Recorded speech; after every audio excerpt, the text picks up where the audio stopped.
უფლებადამცველი გიორგი ფარესიშვილი გია ხუხაშვილის, ლაშა ნაცვლიშვილის და გელა ხვედელიძის თანამდებობიდან გადაყენებას ითხოვს. ფარესიშვილი მიზეზად იმ გამოძიებას ასახელებს, რომელიც ინტერნეტში გავრცელებულ ფარულ ჩანაწერს უკავშირდება.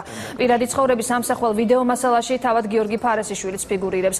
ფარესიშვილი ამბობს, რომ პრემიერ-მინისტრის მრჩევლის, შინაგან საქმეთა მინისტრის და მთავარი პროკურორის მოადგილეების თანამდებობაზე დარჩენა გამოძიებას ხელს შეუშლის. მოთხოვნის სანაცვლოდ ფარესიშვილი გამოძიებას აღნიშნულ პიროვნებებზე მნიშვნელოვან კომპრომატებს მიაწვდის. იმ შემთხვევაში კი თუ მისი მოთხოვნა არ შესრულდება, ის კომპრომატების საჯაროდ გამოქვეყნებით იმუქრება. ფარესიშვილის მორიგ ბრალდებაზე მის მიერ დასახელებული პირები კომენტარს არ აკეთებენ.